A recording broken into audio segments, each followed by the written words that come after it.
बात करेंगे झारखंड विधानसभा के चुनावों की। झारखंड विधानसभा चुनावों में बीजेपी ने सीटों का बंटवारा कर दिया। बीजेपी वहां पर एनडीए के साथ मिलकर चुनाव लड़ रही है और उसके 3 प्रमुख घटक दल वहां पे चुनाव लड़ रहे हैं।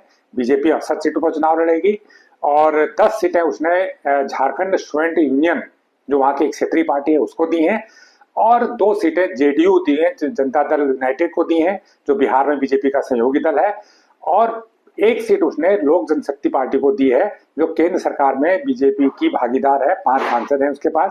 बिहार की पार्टी है, रामविलास पासवान के बेटे इस समय केंद्र में मंत्री भी हैं। तो इस प्रकार बीजेपी ने 13 सीटें अपने सहयोगी दलों को दी हैं और 68 सीटों पर वो खुद चुनाव लड़ी है। टोटल 81 सीटें झारखंड में हैं। सरकार बनाने के लिए 41 सीटों का वहां पर समर्थन चाहिए होता है। 41 सीटें जीतनी जरूरी होती हैं। अभी वहां पर झारखंड मुक्ति मोर्चा और कांग्रेस की सरकार है, एक विपक्ष की सरकार है, और इससे पहले 2014 में वहां पर बीजेपी की सरकार बनी थी। अब यहाँ पर सवाल ये उठता है कि आखिर झारखंड स्टूडेंट यूनियन को बीजेपी इतनी तवज्जो क्यों दे रही है और पिछले चुनाव में इसकी क्या भूमिका रही थी। देखिए, झारखंड स्टूडेंट यूनियन का गठन 1986 के आसपास हुआ था, जब अलग झारखंड राज्य बनाने की मांग चल रही थी। तो एक क्षेत्रीय संगठन है, काफी एक्टिव रहा था, काफी सक्रिय रहा था और इस मांग को भी उसने जोरदार तरीके से उठाया था। असम स्टूडेंट यूनियन हुआ करती थी कभी असम में, तो उसी की तर्ज पर झारखंड स्टूडेंट यूनियन बनी थी। तो उसके सुदेश महतो इसके अभी नेता है। तो उसके बाद इस दल ने जब अलग स्टेट झारखंड बन गया तो चुनाव लड़ना शुरू किया और एक राजनीतिक पार्टी के रूप में ये दल पंजीकृत भी हुआ और उसके बाद लगातार ये चुनाव में कभी न कभी किसी गठबंधन के साथ रहता है। 2014 में उसने जब बीजेपी के साथ मिलकर चुनाव लड़ा था तो बीजेपी सत्ता में आ गई थी। बीजेपी ने 37 सीटें जीती थी और झारखंड स्टूडेंट यूनियन ने 5 सीटें जीती थी और 42 सीटें बीजेपी और झारखंड स्टूडेंट यूनियन के पास आ गई थी। कुल मिला के 41 सीटें चाहिए होती तो 42 सीटें आ गई थी। तो एक कंफर्ट मेजोरिटी से बीजेपी ने वहां पर सरकार का गठन किया था। लेकिन 2019 में बीजेपी और झारखंड स्टूडेंट यूनियन के बीच में कोई समझौता नहीं हो पाया। नतीजा ये हुआ कि बीजेपी अपने दम पर चुनाव लड़ी, लेकिन बीजेपी की सीटें नहीं आ पाई ज्यादा। बीजेपी सिर्फ 25 सीटें ही जीत पाई। हालांकि बीजेपी का वोट प्रतिशत 33% वोट प्रतिशत कायम रहा। तो बीजेपी का वहां पे वोट परसेंट है 31, 32, 33 के आसपास रहता है, तो वो वोट परसेंटेज उसका कायम रहा, लेकिन वो चुनाव नहीं जीत पाई। सिर्फ 25 सीटें जीत पाई, 37 से उसकी सीटें घट के 25 रह गई। दूसरी तरफ झारखंड स्टूडेंट यूनियन ने 53 सीटों पर अपने उम्मीदवार उतारे थे। 53 सीटों पर उम्मीदवार उतारे थे, लेकिन वो सिर्फ 2 सीट ही अकेले दम पे जीत पाया। 3 सीटों का उसे नुकसान हुआ, लेकिन उसने 10% वोट हासिल किया। 10% वोट अच्छा खासा होता है। 10% वोट झारखंड स्टूडेंट यूनियन को अकेले अपने दम पर मिले थे, लेकिन सीटें 2 मिली थी। पहले से 3 सीटों का नुकसान हो गया था।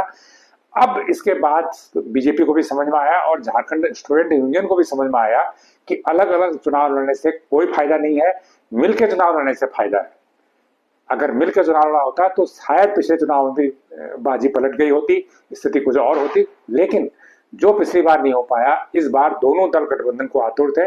दोनों दलों के बीच इस बार गठबंधन हुआ है और बीजेपी 68 सीटों पर लड़ेगी और झारखंड स्टूडेंट यूनियन 10 सीटों पर चुनाव लड़ेगा। रणनीति है कि इस बार वहां पर एनडीए अपनी सरकार बनाने में कामयाब रहे।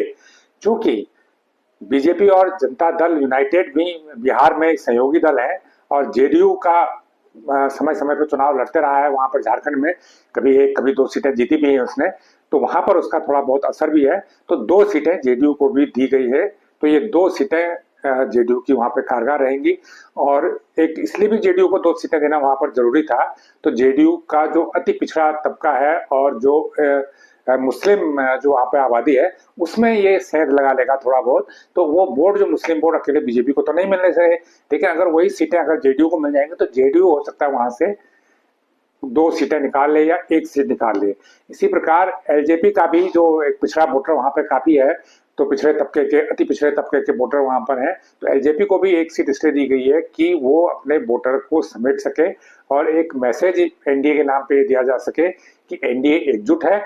दूसरा, जो जातियां हैं, जो जातियों में विभाजित हमारा समाज है, उन जातियों की जो इंजीनियरिंग है, जो जातियों का कॉम्बिनेशन है, वो एनडीए बड़ी खूबसूरती से बनाना चाहता है। जैसे उसने हरियाणा में बनाया, ओबीसी, दलित और बाकी जो दूसरे नॉन जाट समुदाय थे, वैश्य, ब्राह्मण, सबको साथ लेके चला और वहां पे हारते हारते बीजेपी ने सरकार बना ली। तो वही फार्मूला झारखंड में अपनाया जा रहा है। एलजेपी का वोटर अलग है, जेडीयू का वोटर अलग है, और असम झारखंड स्टूडेंट यूनियन का वोटर अलग है। तो इन सबको साथ लेके तो बीजेपी वहां पर चुनाव स्पष्ट बहुमत के साथ चुनाव जीतने की रणनीति के साथ मैदान में उतर गई है, और इसके सफल होने की संभावना 50% से ज्यादा है, 50 से 60% तक हो सकती है, और इसके फेल होने की संभावना 35 से 40% हो सकती है। तो ये विश्लेषण आपको कैसा लगा, कृपया हमें कमेंट करके बताएं। और अगर आप पहली बार इस चैनल को देख रहे हैं तो लाइक करें, सब्सक्राइब भी करें और शेयर भी करें। धन्यवाद।